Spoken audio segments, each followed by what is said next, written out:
es casi como dice Estela, un llamado, es más bien una alerta, mejor, para que la iglesia del Señor esté alerta frente a las herejías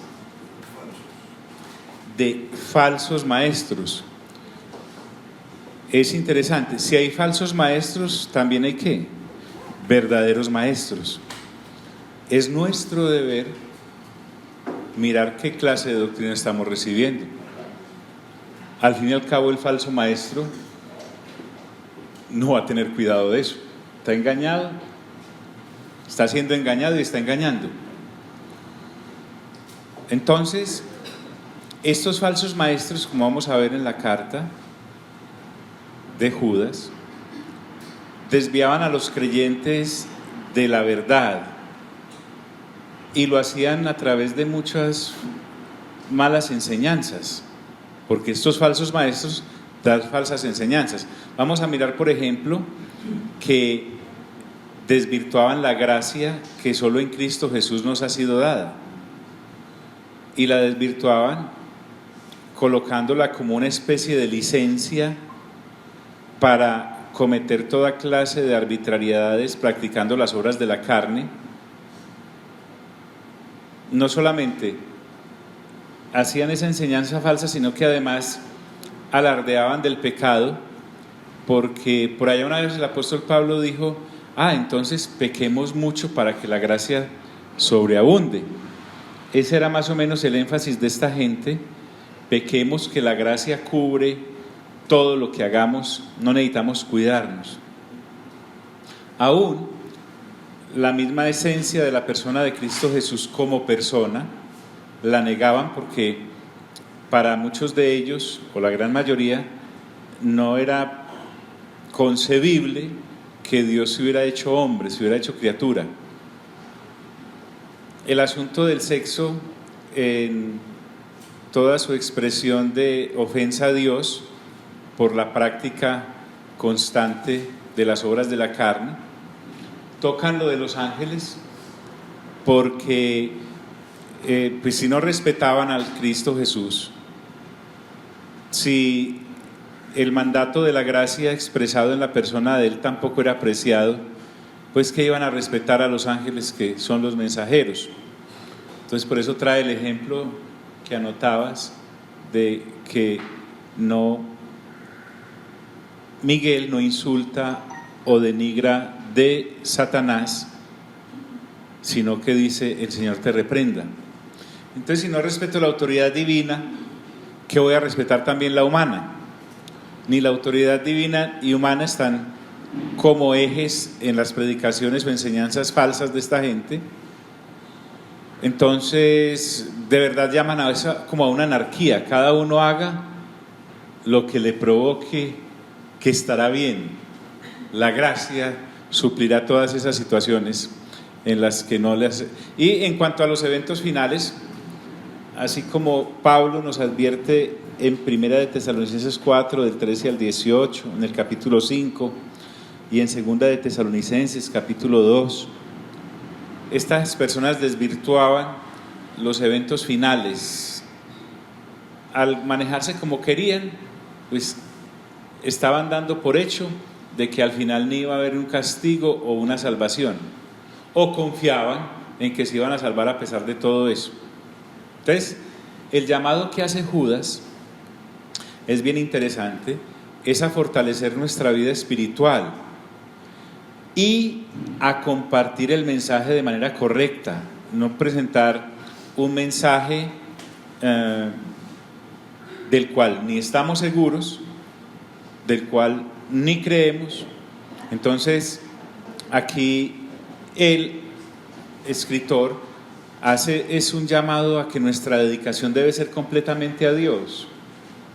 En estos días he estado fuertemente conmovido por cosas tan sencillas como, mira que, por ejemplo, hay muchos empresarios que sacan, sin ser ellos solo el único rubro que voy a mencionar, que sacan tiempo para las cosas de Dios. cuando nosotros debemos ser personas hijas de Dios que sacamos tiempo para la empresa, no al revés. O puedo ser ama de casa, dedicada a mi hogar, a mi esposo y a mis hijos, y saco tiempo para las cosas de Dios. No. Soy una hija de Dios que saco tiempo para la crianza de mis hijos y la atención de mi marido. No al revés. Mi prioridad, ¿quién es? Dios. Lo mismo, un profesional. Soy tan ocupado, y miren qué magnánimo soy, qué generoso, que saco tiempo para las cosas de Dios. No, estamos hablando de que es un hijo de Dios que saca tiempo para su profesión. Ese es el llamado que Judas nos está haciendo. Inclusive los que decimos estar en el ministerio, soy un pastor que saca tiempo para las cosas de Dios. No. Soy un hijo de Dios que saca tiempo para ser pastor, porque el oficio implica una cantidad de actividades que en últimas, si me descuido, no tiene nada que ver con la comunión con el Padre. Soy un estudiante que saco tiempo en mi complicada agenda para las cosas de Dios y para Dios mismo. No, discúlpame. Eres una hija, eres un hijo de Dios que saca tiempo para estudiar una carrera. Soy un comerciante que saco tiempo para las cosas de Dios. Grave, Judas está atacando eso. Realmente soy un hijo de Dios que saca tiempo para el comercio. ¿Por qué? Porque ya tengo claro qué es lo temporal y qué es lo eterno. Y en el evento de la resurrección, cuando estemos frente a frente con Él, cuando seamos conociéndolo y Él nos conozca y nosotros seamos conocidos como fuimos conocidos, nos vamos a dar cuenta que nada de lo temporal va a ser premiado en la eternidad. Acertadamente Alvarito me traía a memoria una frase que enviamos hace un tiempo. La dijo otra persona, pero es muy acertada. Dijo: no hay peor fracaso que tener éxito en las cosas que no son eternas. Impresionante. Entonces, el llamado de Judas es a fortalecer nuestra vida espiritual y a compartir ese mensaje correctamente. Entonces, como no es una carta dirigida a una congregación en especial local, como si era la de los filipenses, que es a los filipenses, la de los romanos, que es a los romanos, la de Tesalónica, que es a los tesalonicenses, la de Timoteo, que es a Éfeso. Entonces tomémosla como una carta general, va para todas y cada una de las congregaciones existentes en esa época y desde luego aplicable a nosotros hoy en día. Y como se pueden dar cuenta por la lectura juiciosa que estamos haciendo, esta carta es muy similar en varios aspectos del capítulo 2 de la segunda carta de Pedro. Hace énfasis sobre las mismas situaciones. Vuelvo al punto. Estos falsos maestros decían: hombre, si la gracia perdona cualquier pecado, entonces podemos hacer lo que queramos, porque por mucho que pequemos, la gracia cubre esa situación. Entonces se volvió una licencia para vivir más en la carne de lo que estaban, cosa que es totalmente desviada del llamado a la santidad que el mismo Judas está haciendo. Y había otra gente, otra rama, que propugnaba mucho por el conocimiento. Inclusive llegaban a decir: yo me salvo es por conocer mucho acerca de, cuando tú y yo sabemos que nos salvamos es por creer ¿en quién? En Cristo Jesús. Entonces esta gente pensaba que se podía salvar por el conocimiento y no por la fe, y cosa más desviada pues no puede existir, porque imagínese usted. ¿Y en qué se basaban? Ellos decían: hombre, lo que pasa es que el espíritu es bueno, pero el cuerpo sí está vendido de una manera tremenda, la materia que lo conforma a la maldad. Entonces pequemos con la materia y sirvámosle a Dios con el espíritu, con la parte espiritual de nuestras vidas. Ahora, el golazo de esta gente era que muchos dejaban que eso entrara en su arco. Hablábamos acerca de los de Corinto la vez pasada, cuando mirábamos un poquito de lo de Filipenses, capítulo 4, cuando el apóstol habla de esa generosa dádiva que le habían enviado a los creyentes desde Filipos. Pero hacíamos referencia a los de Corinto porque en Corinto la gente creyente se dedicaba a ir, por ejemplo, a los cultos idolátricos y participar en ellos, y para eso se necesitaban finanzas. O sea que era gente creyente que seguía dedicando sus recursos a las obras de la carne. O traíamos el ejemplo de los que iban todavía a pagar por los servicios de las rameras, mujeres que estaban dedicadas a esa actividad y había que pagarles. Y también a los que se embriagaban, con esa plata había que ir al estanquillo a comprar con lo que me iba a embriagar. Era gente que patrocinaba, después de ser creyentes, su carne con sus finanzas. Pero también recuerden ese detallito, y era que pagaban tremendamente a los predicadores falsos que iban a Corinto para alimentarle con doctrinas como estas que estamos viendo aquí, que vamos a leer juntos en Judas, que no los llevaban a la santidad, sino a esa gente sí le ofrendaban y duro, porque además les cobraban, era gente con tarifa, pero dejaban sin manutención al apóstol Pablo, que en últimas era el que realmente tenía en ellos un interés para la eternidad. Entonces aquí tenemos en Judas eso ya en todo su esplendor, en toda su demostración. Otra de las cosas es que al no creer que Cristo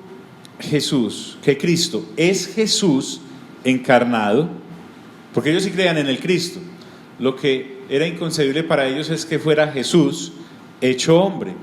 Por lo tanto no creían en la encarnación.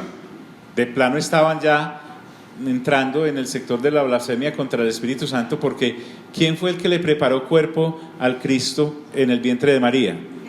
El Espíritu Santo. Entonces el énfasis de lo que estamos haciendo hoy, y esta carta sería muy bueno que escucháramos lo que vamos a hablar acá juntos, porque trae mucha sustancia. Entonces, si yo no creo en la encarnación de Cristo siendo Jesús, pues ¿qué voy a creer en la resurrección? Porque si no creo que Jesús se ha hecho hombre, ¿de dónde voy a sacar que resucitó de entre los muertos? Miren que una cosa lleva a la otra, pero el punto en el que estoy haciendo énfasis es que yo soy el que me debo cuidar de lo que me dejo enseñar, Pedro también llamó mucho la atención sobre esta situación. Entonces, si no aceptan la encarnación de Cristo, ¿qué van a aceptar su resurrección? Pues si jamás encarnó. Tampoco van a aceptar que Cristo es el mediador, Cristo Jesús, entre Dios y los hombres. Entonces está rota todavía la relación entre nuestro Creador, nuestro Padre Celestial, y la humanidad que creó y que cayó, y a través de la gracia que nos ha sido dada en Cristo Jesús es que restaura la comunicación. Entonces tampoco tienen revelación, sino que tienen una cantidad de conocimiento humano, carnal, diabólico, que desvía a los creyentes. Entonces, si no creen en Jesús, que es el Cristo que viene a traer el pacto de la gracia, no hay redentor, nos quedamos sin quien nos pueda salvar. Entonces seguimos condenados, pero creemos que estamos con Dios. Y si no creen en Salvador, pues ¿qué van a creer? Que el Señor Jesús en su segunda venida, si no creen en la primera venida, ¿qué van a creer en la qué? En la segunda, y que va a venir como juez. Entonces, como la situación es grave, por eso él escribe. Este Judas, que pienso yo, sospecho que hubiera preferido estar en el anonimato, tiene que salir llamado por el Espíritu Santo, porque él es el que lo impulsa desde luego, a escribir y aunque escribe corto no es tímido, y aunque escribe duro no deja de ser amoroso. Entonces Judas, dice alguien, que la forma en que alguien habla de sí mismo dice todo lo que esa persona es. La forma en cómo me presento, la forma en cómo hago referencia a lo que soy o a lo que digo, dice todo. Por eso realmente a la gente no hay sino que conectarla y dejarla hablar, no más. Usted y yo no necesitamos nada más. Pero también tengamos mucho cuidado, no para fingir, sino que escuchándonos nosotros mismos podemos llegar a la conclusión de lo engreídos que somos o realmente si hay verdadera humildad en nosotros. Entonces este Judas, mire cómo se presenta. Él dice: Judas, siervo de Jesucristo y hermano de Jacobo. Ya como pudimos observar, porque hablamos un poquito de esto cuando abrimos Santiago o Jacobo, ¿sí? Recuerden que Santiago es la forma griega de Jacobo, que es hebreo, es el mismo nombre. Entonces, él resalta en primer lugar al Señor Jesús, y a Santiago también hace referencia, pero de él no dice nada, de Judas no dice nada, solo se trata como siervo. Entonces, vuelvo al punto del pensamiento aquel, que la forma en que alguien habla de sí mismo dice todo de esa persona, no deja nada en oculto. Entonces, al resaltar al Señor Jesús, lo está haciendo con unas ganas tremendas, precisamente de exaltarlo, porque aunque podemos deducir que era hermano de Jacobo o de Santiago, que es el que escribe la carta a Santiago, pues por ende era hermano del Señor Jesús en lo natural, pero no dice nada de eso. Él no pretende sacar como su carta de genealógica para impresionarnos. Lo que menos le interesa, créanme, el Espíritu Santo tuvo que sacarlo a la brava del anonimato para podernos dejar estas tremendas palabras, cortas pero sustanciosas.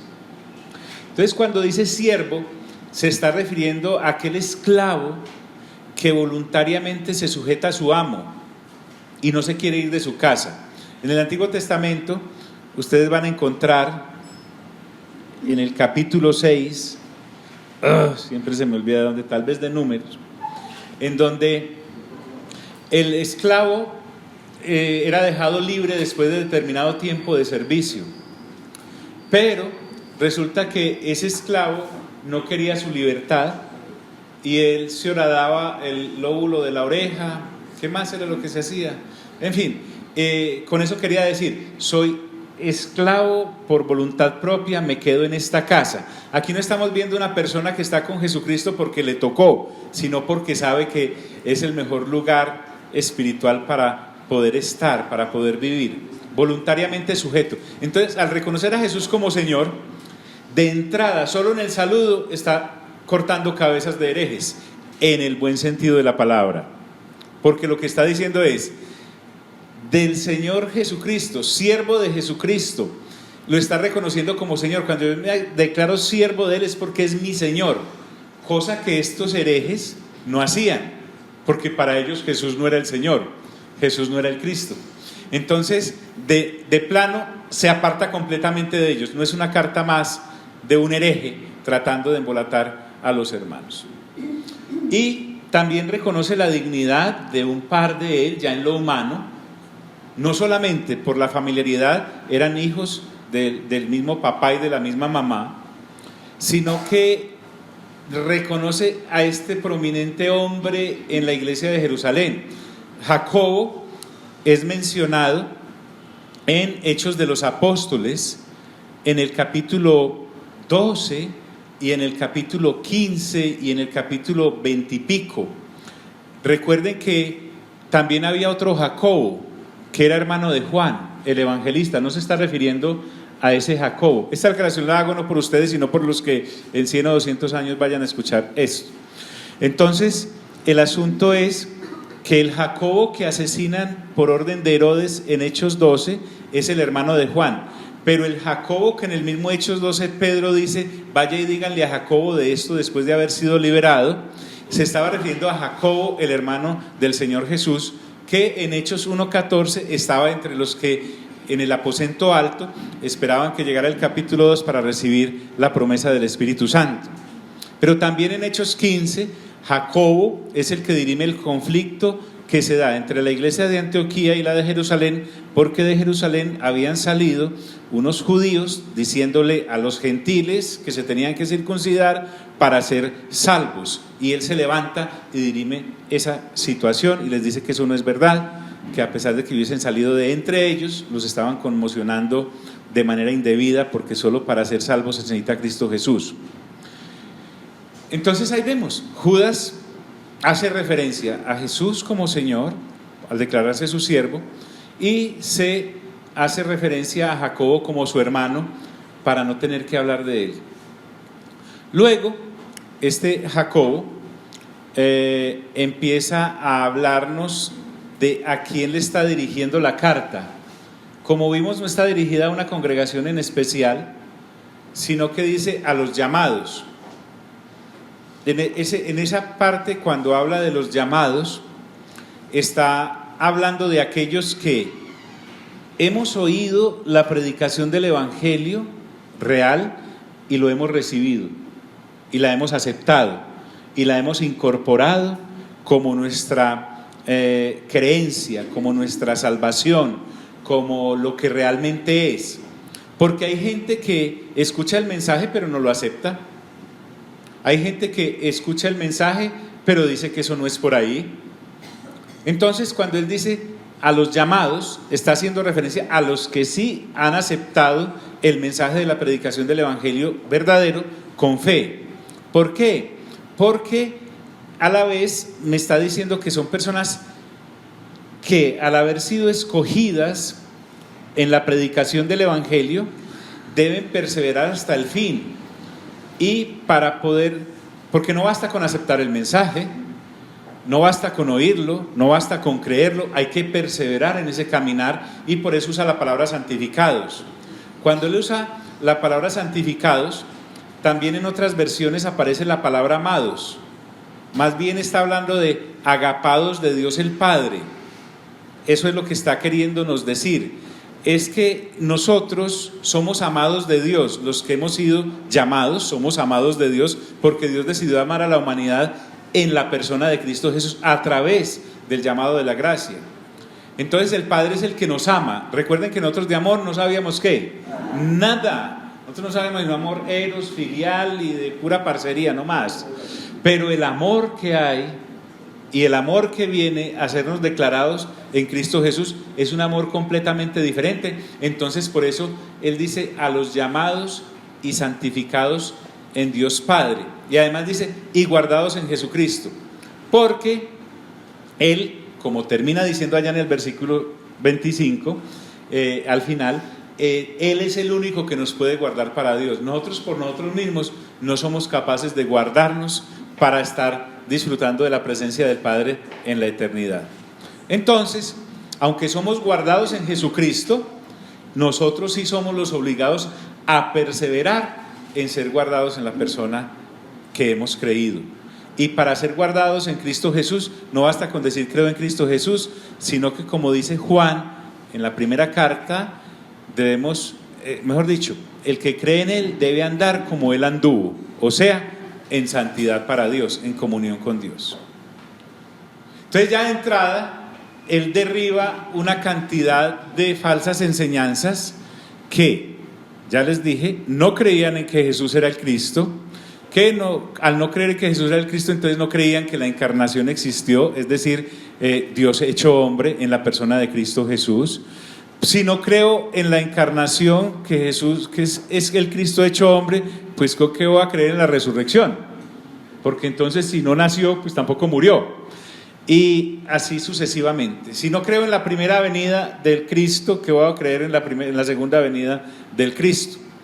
Así que estos falsos maestros realmente estaban bien desenfocados, pero él, Judas, hace énfasis en lo que sí es cierto. Prácticamente él pudo haberse ahorrado todos los otros 24 versículos con este solo uno, y ya con eso dice, esto es en lo que creemos, y punto.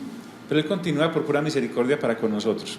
Entonces, lo válido acá es que de ese Dios Padre, de ese Dios Hijo, por obra del Espíritu Santo, todo esto que es el llamado que le hace a escribir la carta, Él, al igual que los otros apóstoles, nos hablan de unas dádivas, de unos regalos que solo pueden venir de Dios mismo.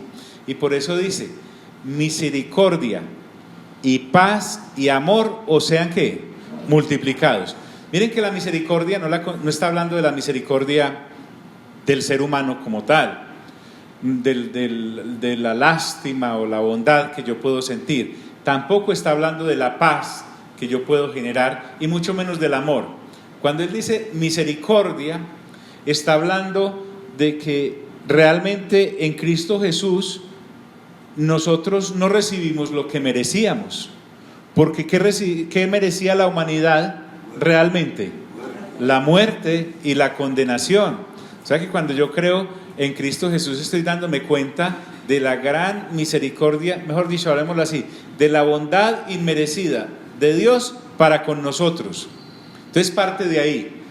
Esto que estamos hablando es por pura misericordia de Dios, que no se vaya siquiera a ocurrir, porque esta gente creía que se salvaba por el conocimiento, que es por nuestro conocimiento que nos vamos a salvar. No, aquí nos estamos salvando, es por la misma misericordia de Dios.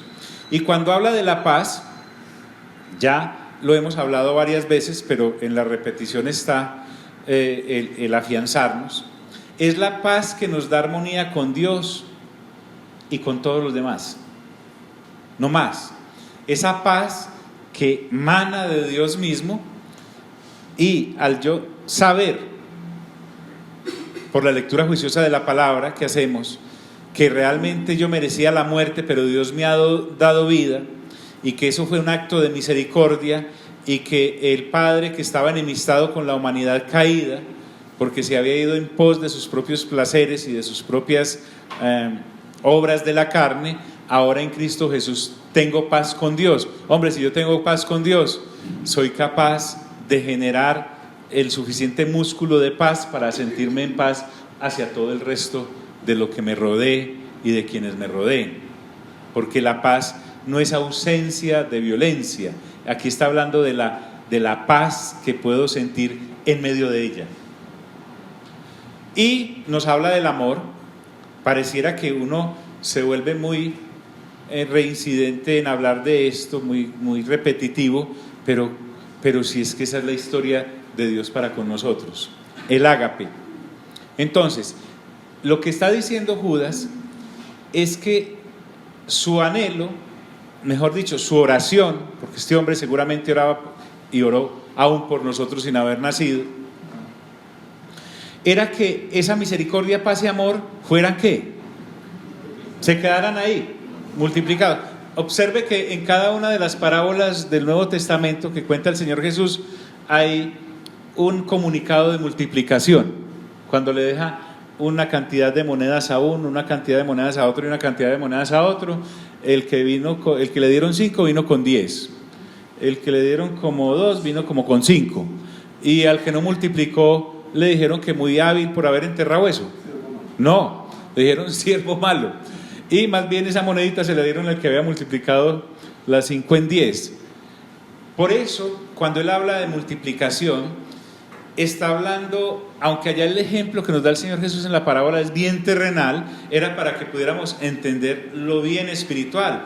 Como ya Judas está hablando desde la revelación, Judas está hablando desde el punto de vista de hombre, ya olvídense, el Judas que ustedes conocieron en los evangelios se murió, porque en Hechos yo ya creo en Cristo Jesús como mi Salvador, acepto el mensaje de la gracia, o sea que ya soy una nueva criatura. ¿En quién? En Cristo. Eso es lo que está diciendo. Ya no me sigan mirando como lo que fui, no lo niego, eso fui yo, pero ahora soy alguien que puedo decirles que la misericordia, la paz y el amor nos sean multiplicadas. Entonces, nuevamente, nosotros ahora sabemos agapar porque Dios nos agapó primero. Y esta multiplicación de la que Judas habla, no solo él, también los otros apóstoles, es que yo ya tengo misericordia, tengo paz y tengo amor, porque en Cristo Jesús lo tengo ¿qué? Todo lo tengo. Sin embargo, a mí es el que me queda el proceso obligatorio de acrecentarlos. Y eso es lo que Judas está diciendo. Si yo no persevero en multiplicar esto en mi vida, o sea, crecer, sacar este músculo espiritual, si así lo podemos llamar, entonces me voy a quedar anquilosado y voy a ser terreno fértil para esas falsas doctrinas que, en primer lugar, no tienen misericordia porque no creen en ella, no creen en la gracia. En segundo lugar, no tienen paz porque al no creer que Jesús es el Cristo, están todavía enemistados con Dios. Así ellos crean que tienen amistad con Dios.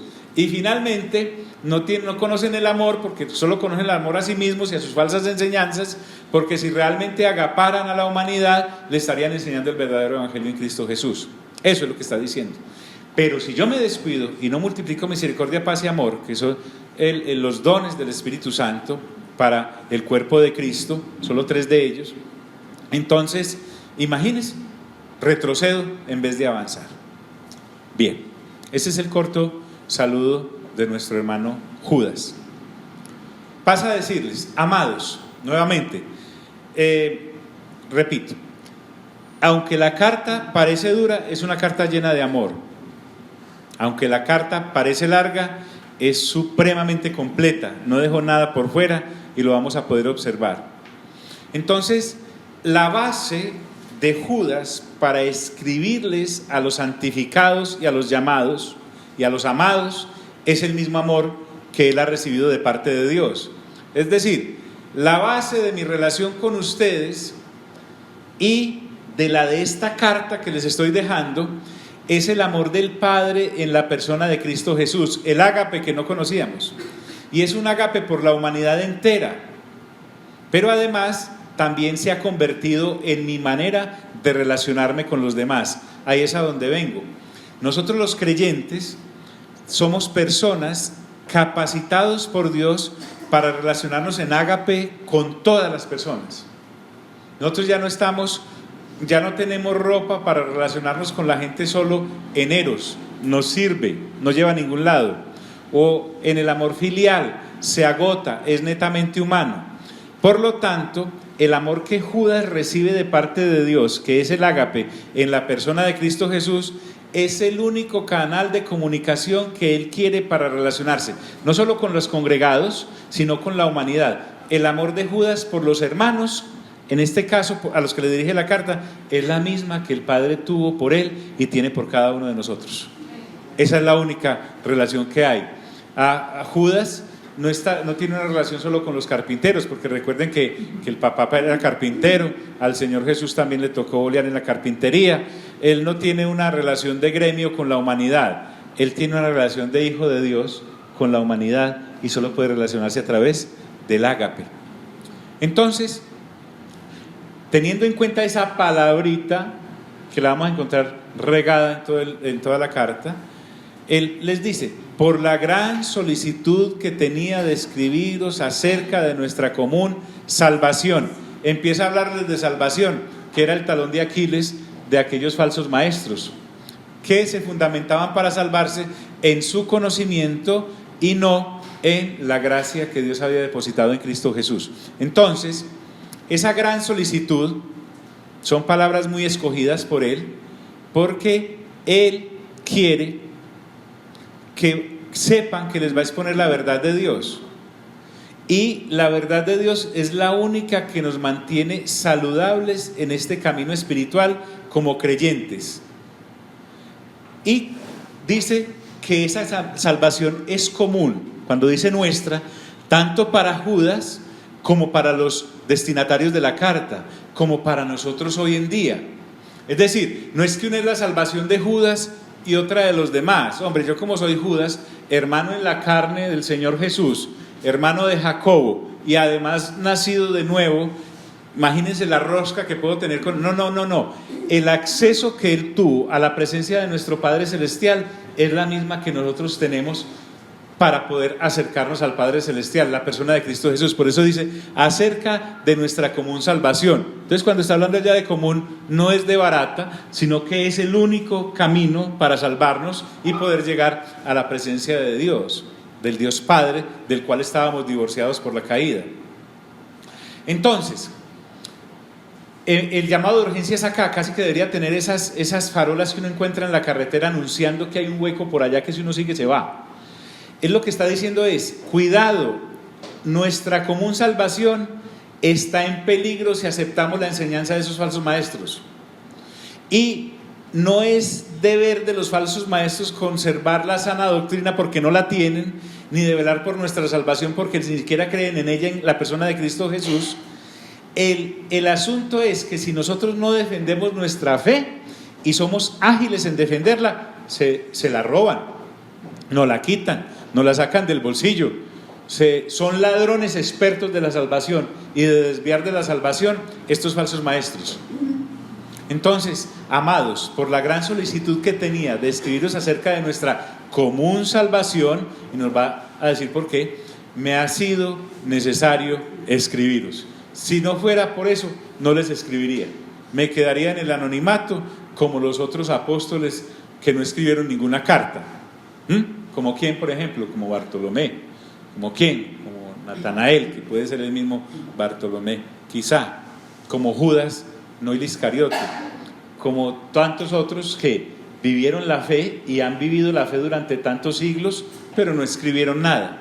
Pero el asunto ahí era álgido. Me ha sido necesario escribiros exhortándoos que contendáis ardientemente por la fe que ha sido una vez dada ¿a quiénes? A los santos.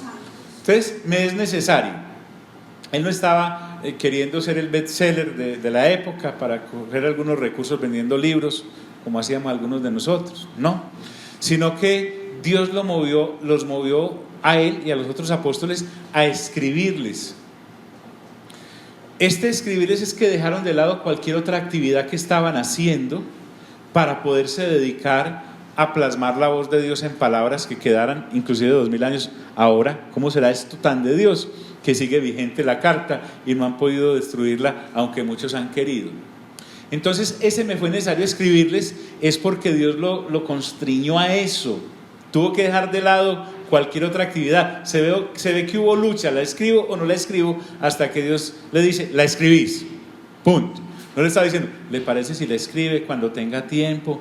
No, la escribe. Y la escribió, gracias a Dios. Ahora, ¿cómo la escribe? Como una exhortación. Es como cuando tú vas siendo el conductor de lo que sea, así conduzca monopatín, y te vas a estrellar y alguien le va a decir, ten cuidado que parece que te vas a estrellar. No, cuidado, ¿cierto? Eso es lo que le dice uno al que va manejando. Lo mismo está haciendo esto. Los estoy exhortando porque la situación de sus almas está en peligro. Usted está en peligro, hermano y hermana. Usted está en peligro. Lo que hablábamos al principio, estábamos diciendo que nosotros ya no somos empresarios que sacamos tiempo para escuchar la palabra de Dios y las cosas de Dios. No. Nosotros somos hijos de Dios que sacamos tiempo para la empresa. Pues a otro con ese cuento. Es que yo tengo mis hijos y mi esposo y los tengo que atender, entonces soy una ama de casa que saca tiempo para las cosas de Dios. No. Soy una hija de Dios que saca tiempo para los hijos y para el marido. Pero mi principal función es ¿cuál? Dios. O sea, esa gente esclava de los quehaceres, la escoba y la trapeadora, no está. Será un proceso de madurez, pero si usted ve a ver si la escoba la lleva a la Nueva Jerusalén. Entonces, el asunto va más allá, que yo soy el estudiante muy ocupado en mi academia y preparándome ¿para qué? Para poner la luz allá no necesita. ¿Para qué? No, soy un hijo de Dios, soy una hija de Dios que estudia y saco tiempo para esa carrera que estoy estudiando. No al revés, que es la idea como que tenemos al principio, como que le estamos haciendo un favor a Dios si de pronto abrimos la Biblia. No. Entonces la situación de esta gente era peligrosa y no se podía solucionar con paños de agua tibia. Exhortándoos para que contendáis ardientemente por la fe. Está hablando de la fe de ellos, porque Judas estaba seguro que la fe de él estaba a salvo. Pero a veces uno ve, volviendo al ejemplo del conductor, que hay gente que conduce con una cantidad de descuidos impresionante, con una falta de atención.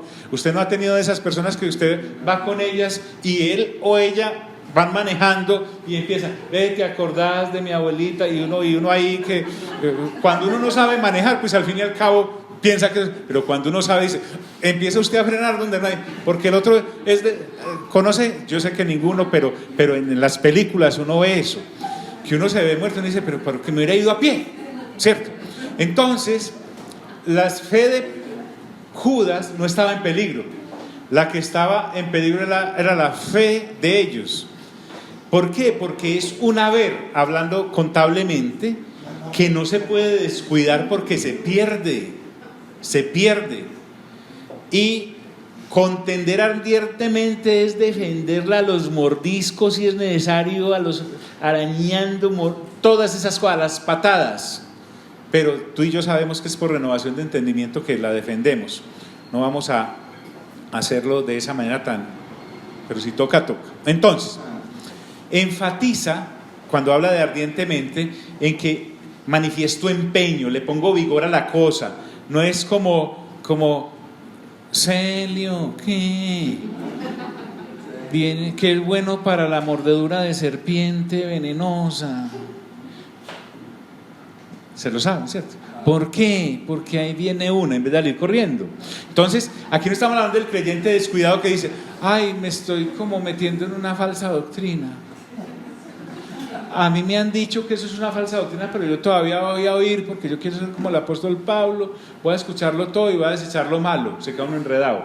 No estamos hablando de ese creyente descuidado que mete su fe en cualquier parte, no.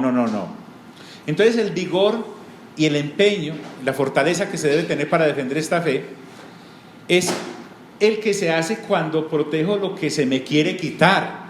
Cuando alguien le viene a robar y usted también se agarra de su bolso, señores, y no lo suelta, ¿por qué? Me hago matar, dicen algunos, ¿cierto? Pero en este caso sí es algo por lo que puedo hacerme matar, porque la fe, que es la que Dios me ha entregado en Cristo Jesús para salvación, es la suma de todo lo que como creyente, perdónenme la redundancia, creo. Esa fe es la que no me puedo dejar robar, porque es la que me ayuda a tener una coherencia entre lo que creo y lo que vivo. Es una fe que además me fue dada una sola vez, porque aquí no estamos frente al sacrificio del antiguo templo que se hacía vez tras vez, año tras año, repetitivo, porque no era suficiente para quitar, sino solo para cubrir. Aquí me está hablando de que el Señor Jesús vino una sola vez a la cruz del Calvario, derrama su sangre preciosa, es muerto una sola vez y para siempre, como dice el libro de Hebreos. Entonces es una fe, además, con esto Judas ataca las continuas innovaciones que estos falsos maestros traían en enseñanzas a los creyentes, como si nuestra fe, como si nuestra Biblia necesitara actualizaciones. Usted se imagina, no vea, es que vamos a hacer una actualización en el libro de Apocalipsis, de Lucas, porque esto no es un vademecum. Entonces, el asunto es que Judas me está diciendo, cuando dice ardientemente por la fe que ha sido una vez dada a los santos, es porque es de una vez y ¿para qué? Para siempre. Aquí no hay otro sacrificio, no hay otra adición, no hay que hacer nada más. Entonces no tiene innovación en nuestra fe, es la misma, pero nos entregó una sola vez en la persona de Cristo Jesús. Además tiene una validez perpetua. ¿Por qué? Porque es el último pacto, digámoslo así, el pacto de la gracia, es el último pacto que ha habido. Y fue entregada ¿a quiénes? A la humanidad, pero solo la puede reclamar y hacer efectiva el que ¿qué? El que cree. ¿Y cómo creo? ¿Por la qué? Por la fe. Por la fe, porque sin fe es imposible ¿qué? Agradar a Dios. Y esta gente estaba tratando de robarle la fe. Entonces recuerden, no estamos hablando del creyente en serio, no, es que si Dios me salvó, Él me tiene que llevar hasta allá. No, tengo que defender. Y esta gente estaba socavando la fe. Y además esta gente no era santa, porque para ser santo debo tener la naturaleza del santo por el nuevo nacimiento. Yo no puedo ser santo por mis propios esfuerzos. Por mucho que limpie lo de afuera, lo que hay que limpiar es lo de adentro, y desde allá es donde esta fe me es entregada en la persona de Cristo Jesús. Entonces, esto del que me está hablando aquí Judas, inclusive es una lucha espiritual que debe ser llevada a cabo con armas espirituales. Pablo lo dice en 2 Corintios capítulo 10, en Efesios capítulo 6. Las armas de nuestra milicia no son ¿qué? Carnales, sino que son ¿para qué? Para repeler los ataques de, por ejemplo, en este caso, las falsas doctrinas. Vuelvo al punto. ¿Cómo puedo saber yo si me están hablando de una falsa doctrina, si no soy una persona disciplinada en la lectura juiciosa de la palabra? Porque esto no es ni siquiera de ir a cursos. Entonces, ¿cómo voy a saber si lo que me están enseñando allá al frente es, si no soy capaz de usar el colador de la palabra para colar cada enseñanza, para cernirlo? Me trago eso entero. Ahora, ¿cuál es la forma en cómo estos falsos maestros entran, digámoslo así, a las congregaciones para desviarlas de la preciosa fe que nos ha sido entregada de una vez y para siempre? No son varias fees con renovaciones y actualizaciones, como las que sí traían estos.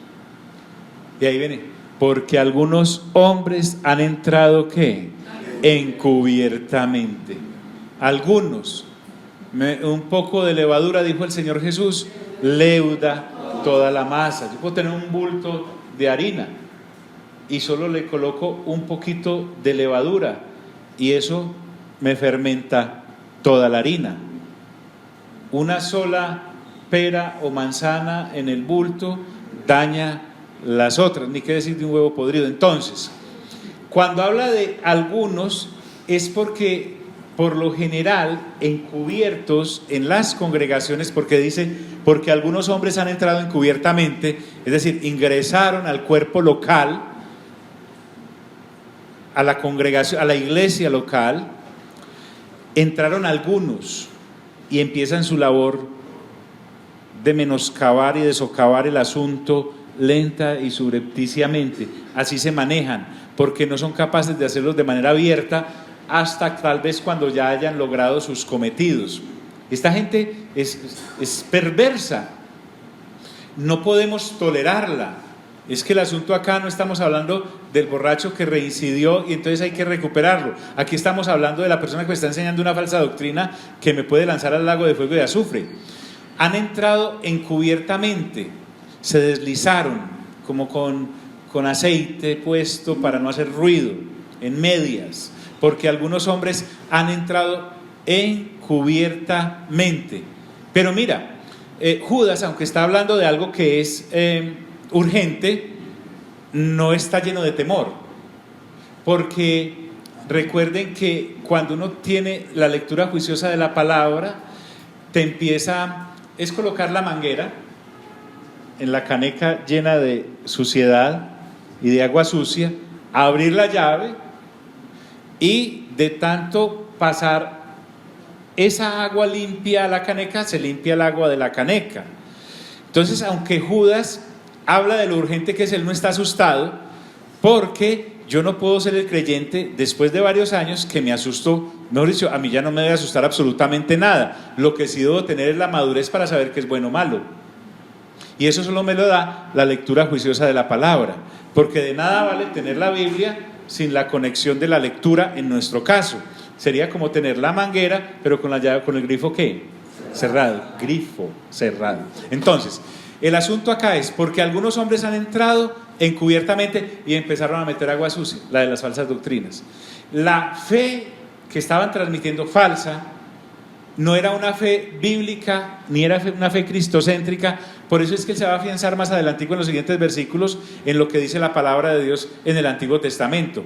La fe de esta gente no era así. Siempre traen las adiciones, el otro librito sospechoso, que nos dice que este no está del todo bien, que algo faltó, porque algunos hombres han entrado encubiertamente. ¿Qué dice con respecto a ellos? Es que aquí el problema no es para el creyente afianzado, él lo detecta, ni siquiera para el creyente despistado, porque es posible sacarlo de esa desviación. El problema es para esos que la están enseñando, porque esa gente sí está condenada de antemano, no que fueron destinados para condenación, sino que por entrar en la falsa enseñanza, el premio o castigo mejor para esa falsa enseñanza es la condenación. Entonces, cuando doy una falsa enseñanza, entro en la condenación ya dada para los que hagan tales cosas. Entonces, los que desde antes habían sido destinados para esta condenación. Entonces, es la condenación la que está ordenada, no ellos. Pueden salir de ahí. No es fácil, como vamos a ver de pronto en primera y segunda de Juan, pero es posible que algunos, así como en el Antiguo Testamento, cuando se hace referencia a que se levantaron contra Moisés Coré, Datán, Abirán y On. Los que se traga la tierra son, según el texto de la Biblia, Coré, Datán y Abirán, y no mencionan a On participando. Es posible apartarse de ahí, pero muy difícil. ¿Por qué? Porque es añadirle a la mente entenebrecida que ya de caído tengo, más entenebrecimiento y más tinieblas a raíz de lo que digo predicar. Entonces, es la condenación la que está ordenada, la que ha sido destinada para aquellos que incurran en esa conducta. Y al incurrir en esa conducta quedan bajo esa condenación, quedan bajo esa sentencia. ¿De qué? ¿Y cuál es la condenación de la que estamos hablando? Pues desde luego la perdición de la vida eterna. Con respecto a esa gente, dice que son hombres impíos. Me perdí. Estos hombres, al incurrir en esa conducta, pues prácticamente huelen al lago de fuego y azufre. Pero él los describe. Miren de donde sacamos la introducción realmente de estos versículos. Primero me dice que son personas impías. Una persona creyente en fe sana es una persona pía. Un impío es el que no cree correctamente. Hombres impíos que convierten en libertinaje la gracia de nuestro Dios. Porque ¿qué es la gracia? Resumámosla cortito. Es que en Cristo Jesús tengo salvación y ya soy libre de la naturaleza del pecado y me son perdonados todos los pecados que cometí. ¿Borra la gracia eso o no la borra? Claro que sí, porque eso es lo que vino a hacer Cristo Jesús.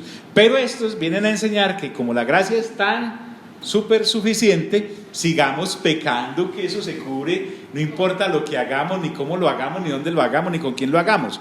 Entonces, dice, hombres impíos que convierten en libertinaje la gracia. No dejan de hablar de la gracia, pero la desvirtúan.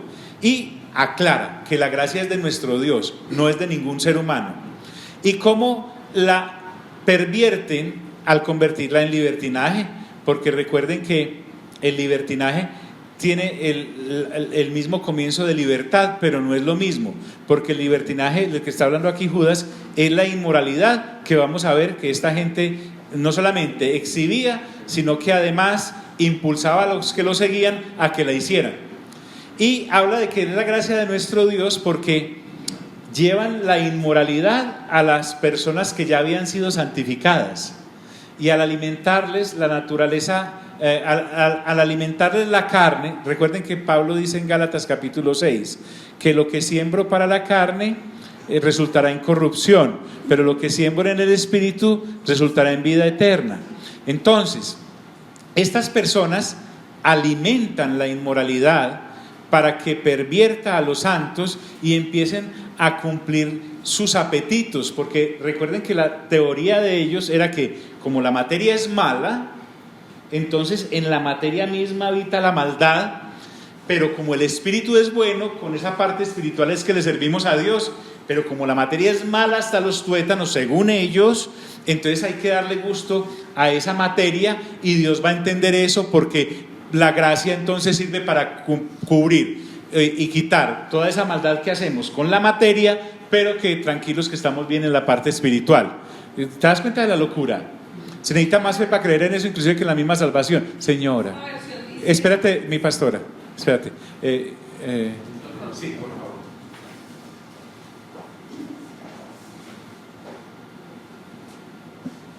Les digo esto porque algunas personas que no tienen a Dios se han infiltrado en sus iglesias diciendo que la maravillosa gracia de Dios nos permite llevar una vida inmoral.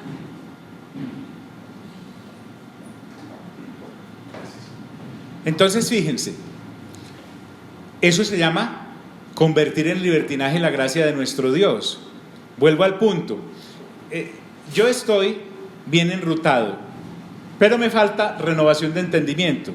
Viene uno de estos libertinos, no me deja hablar de la gracia, pero me la pervierte, me la convierte en libertinaje, y por falta de renovación de entendimiento caigo en esa trampa. Por eso es que Judas sale del anonimato, impulsado por el Espíritu Santo, para escribir la carta como tal. Básicamente lo que están diciendo es, como el cuerpo es malo, entonces satisfagamos esa maldad que hay en el cuerpo, porque como la gracia es buena, va a cubrir toda esa maldad. Y por eso dice Judas, y niegan a Dios, el único soberano, y a nuestro Señor Jesucristo. Ya vimos por qué los niegan, porque al yo no creer que Cristo es Jesús, es decir, el Cristo hecho hombre en la persona del Señor Jesús, entonces niego que, mejor dicho, le digo a Dios mentiroso porque no me ha enviado a nadie, según ellos. Por lo tanto, niego a Dios, que es el único. Recuerden que aquí soberano es el que puede hacer todo lo que le provoque, y ya sabemos que pues Dios, todo es bueno, agradable y perfecto. Es el que hace, porque realmente Dios no necesita pedirle permiso a nadie. Y además ha enviado como su emisario al Señor Jesucristo. En otras palabras, los herejes son herejes de la A a la Z, porque no tienen ningún sustento en el Dios que envió a Jesucristo. Esta gente está completamente loca desde el punto de vista de la cordura espiritual. Se vuelven en enemigos de Dios y hacen que las personas se conviertan en enemigos del Padre, que en Cristo Jesús nos hizo aceptos en el amado. Entonces sí, la carta es sustanciosa. Entonces sí, es muy útil. Casi que este Judas, en 25 versículos, hace lo que Pablo en una cantidad de cartas. Sí. Si miramos bien, este señor estaba muy centrado en Cristo Jesús, en la obra redentora del Padre a través de Cristo Jesús, y divinamente guiado por la persona del Espíritu Santo. Entonces, amigos y amigas, esta situación nuestra en la actualidad, 2000 años después, nos dice que también podemos estar en peligro constante, y más ahora, de la cantidad de falsos maestros que pululan en todas partes. Es que es en todas partes, es impresionante. Y nos hace un llamado fuerte de atención. Supóngase que usted está solito, que usted está solita, salió de viaje, y no hay chapulín colorado por ahí que pueda defenderla, y le llega una falsa doctrina. ¿Cómo va a ser para saber si es falsa? Sí, la lectura juiciosa de la palabra, en nuestro caso local. O sea, yo estoy hablando de lo que Dios nos da, así como el Espíritu Santo. Recuerden allá en Apocalipsis, en las 7 congregaciones dice, escuchen lo que el Espíritu le dice a quién, a las iglesias, a cada congregación le dijo. Estamos hablando de que como congregación el Espíritu Santo a nosotros nos dijo que fuéramos guerreros en defender esa lectura juiciosa de la palabra, porque esa lectura juiciosa de la palabra o ese escuchar juiciosamente la palabra es el que nos hace duchos en saber si nos están hablando de una falsa doctrina o no. Supongamos que caemos en buenos hombres de Dios como Judas, estamos seguros de que nos está dando la buena, pero ¿y si no? ¿Cómo hacemos para saber eso? Ese es el grave peligro. Ahí no es que porque usted es muy joven y aquel es que porque usted es hombre, usted es mujer, que porque le queda tiempo, no le queda tiempo. Ya sabemos que no somos gente que sacamos tiempo para las cosas de Dios, sino que somos gente de Dios que sacamos tiempo, si nos queda, para las otras cosas. Para las otras cosas. Si hay que escoger, ya sabemos qué escoger. Dejemos ahí por hoy. Padre, te damos gracias por tu palabra, que es viva, es eficaz, es más cortante que cualquier espada de doble filo. Te damos a ti toda la honra, te damos a ti toda la gloria, te damos a ti todo el honor, te damos a ti toda la alabanza. Sabemos, Señor, que mientras nosotros nos ocupamos del eterno, por tu mandato, tu provisión para lo temporal llega de una forma u otra. Enséñanos entonces, Señor, a darte siempre, no, a reconocer mejor el lugar que tú tienes, no a dártelo porque tú lo tienes, a reconocerlo y saber que nosotros somos los que necesitamos de ti. Gracias, Espíritu Santo, por esta carta que a través de Judas nos has dejado plasmada en las Sagradas Escrituras. Salimos de este lugar, mas no de tu presencia. Amén, amén.